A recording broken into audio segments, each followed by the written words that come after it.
here's a wild story that I want to share with you guys. Look, most of the time when Trump does something, I can sort of piece together what his motive is, what his intentions are, and why he does it.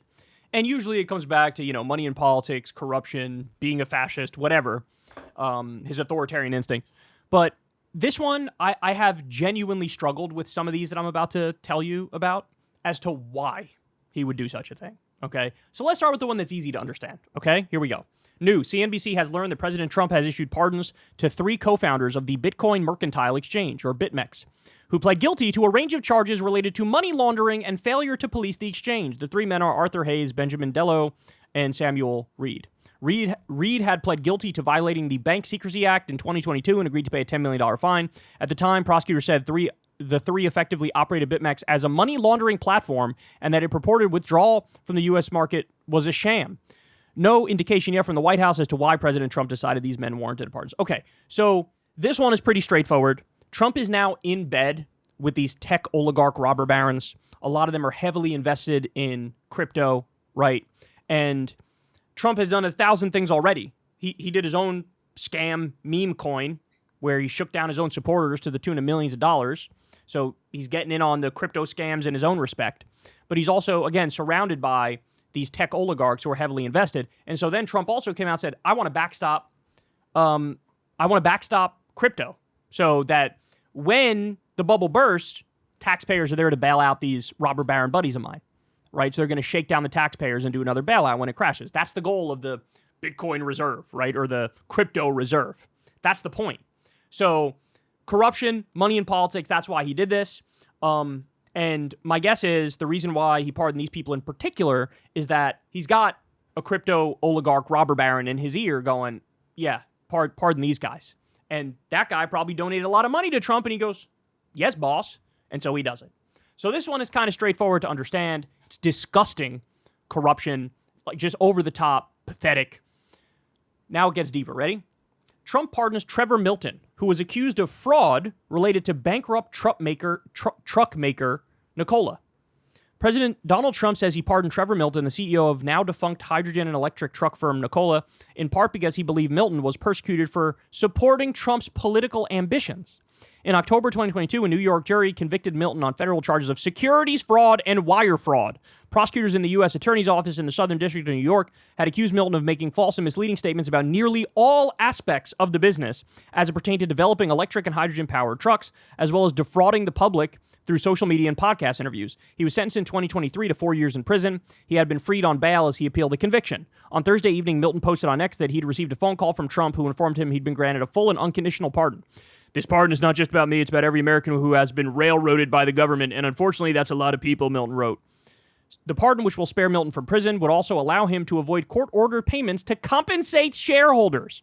So, commits fraud on a massive scale, defrauds investors, lies every step of the way about his business, just like the Elizabeth Holmes lady, right? What was the blood company that she did? Theranos. Where she said, oh, with a drop of blood, you could read everything perfectly. You don't need to take a vial anymore. She defrauded investors, robbed them, shook them down, lied about every aspect of the company. This guy did something similar. He gets pardoned. And Trump says, he supported me, therefore, it must have been political persecution. Oh, my God. Really? Really? This is where we're at now? Okay, so again, this one you can still kind of understand because it's, oh, he's a supporter of me, so he can do whatever the fuck he wants. Just like he pardoned the 1,500 January 6ers, including the violent ones, including the ones who assaulted officers. Okay. Here's where it's just, you start scratching your head like, what is he just looking for the worst people in the country to pardon? Here we go. Trump commutes Aussie media founder Watson's nearly 10-year sentence. U.S. President Donald Trump has commuted Aussie media founder Carlos Watson's nearly 10-year prison sentence for defrauding investors in his now defunct startup, the White House said Friday. Watson, a former cable news anchor and investment banker, was found guilty last year of lying to investors about the news and entertainment company's finances and sham deals with Google and Oprah Winfrey. Watson, who pleaded not guilty, was sentenced to 116 months in prison by a federal court in Brooklyn in December. The White House, without elaborating, said Trump had commuted Watson's sentence, which was reported earlier by CNBC. Watson thanked Trump and the president's pardon czar, Alice Marie Johnson, saying in a statement his persecution was driven by a malicious campaign. Prosecutor told jurors that Watson and Aussie Media had falsified information about the California-based company's finances and audience size, fabricated contracts, and inflated earnings projections to court investors. His lawyer argued Watson had been betrayed by deputies who acted on their own and kept him in the dark about their wrongdoing. Founded in 2013, Aussie Media imploded in 2021 after news reports questioned its audience numbers and revealed that a top executive had impersonated a YouTube executive during a call with Goldman Sachs bankers in which he claimed the streaming site had agreed to pay for exclusive rights to an Aussie show. So this story is wild. I don't know how many of you remember this, but this guy had this media company, and it was so obvious. To people who are in the business like me, it was so obvious the whole thing was fraudulent and fake. And like, you would go to the channel, they would buy views, right? So you'd go to the channel, let's say a video had 8,000 views or whatever, right? There'd be like 2 comments underneath the video. And there'd be like 3 likes on the video and 4 dislikes. And that never happens. If you're getting 8,000 views, there's a certain number of comments that always comes along with views. There's like a ratio that's virtually guaranteed within reason, right? And so it was very clear, like, something's not adding up here. So he pretended to be this big media player, getting gazillions of views, and he would defraud investors, shake down investors based on false pretenses. And it even got to the point where he had his lackey pretend to be a YouTube executive to try to get more money out of Goldman Sachs, right? And so just fraud on top of fraud within fraud. The guy was a total liar, total charlatan, etc. Why the fuck is Trump pardoning him? I'll wait. As far as I know, there's no history of this guy donating to Trump. There's no history of this guy supporting Trump. It literally looks like he's searching for big money frauds, white-collar criminals, and going, I support white-collar criminals. I support the 1%. I support fraud, so I'm going to pardon them all. My guess is there's some sort of play here about a tit for tat, like, hey, you pardon me and I will become a Trump devotee. I will become a mouthpiece for Trump. And obviously, they love to play this game of like, look, a black guy loves Trump. He can't be racist. And so that might be an angle.